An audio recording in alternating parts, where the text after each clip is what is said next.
Bonjour à tous, grâce à cette capsule, nous allons enrichir notre catalogue de fonctions de référence. En seconde, vous avez découvert la fonction carré et les fonctions du second degré, ainsi que la fonction inverse et les fonctions homographiques. En première, nous venons d'étudier la fonction racine carrée, et je vais maintenant vous présenter la fonction valeur absolue.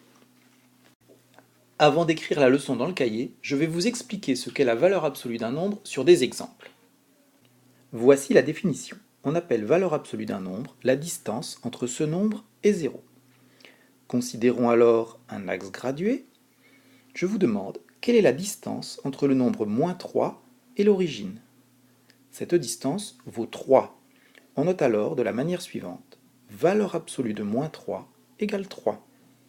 De la même manière, je vous demande quelle est la distance entre le nombre 2,5 et l'origine. Cette distance vaut 2,5. On peut alors noter valeur absolue de 2,5 égale 2,5. Avez-vous compris alors que la valeur absolue d'un nombre dépend du signe de ce nombre? Pour le nombre moins 3, par exemple, sa valeur absolue était égale à 3, soit son opposé, alors que pour le nombre positif 2,5, sa valeur absolue était égale au nombre 2,5 lui-même. En conclusion, et de manière générale, on dira que la valeur absolue du nombre x est égale à x si le nombre est positif ou nul, et la valeur absolue de x est égale à moins x, soit son opposé, si x est un nombre négatif.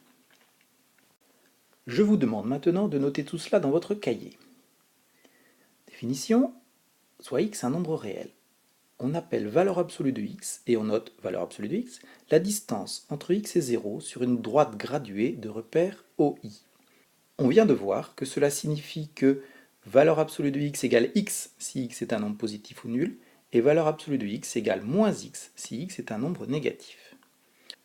On peut aussi noter les exemples vus précédemment, valeur absolue de moins 3 égale 3, valeur absolue de 2,5 égale 2,5, et bien sûr, valeur absolue de 0 égale 0, car la distance entre l'origine et lui-même vaut bien 0.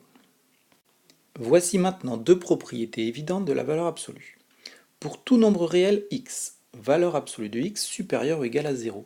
En effet, la valeur absolue est une distance, donc c'est un nombre positif ou nul.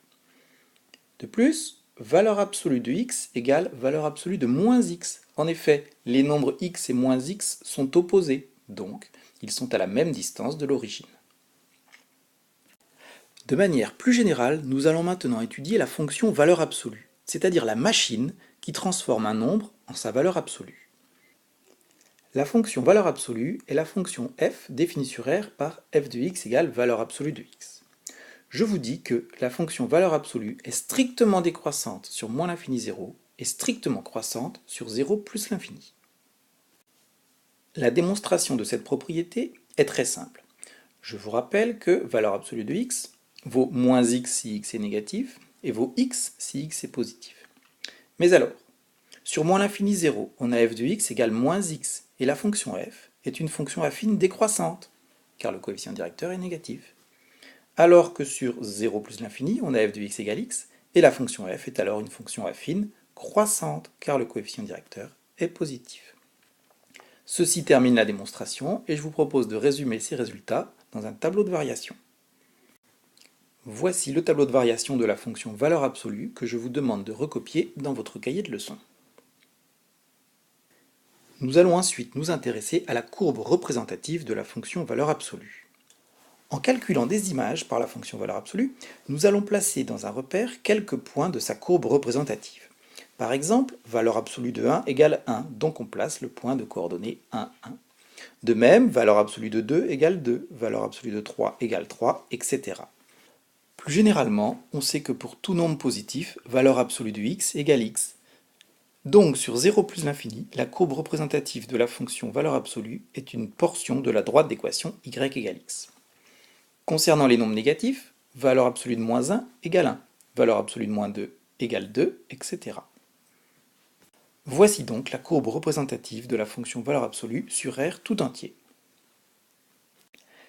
Terminons maintenant avec deux exercices. Je vous demande d'écrire sans valeur absolue les deux nombres suivants, pi-3 et pi-4.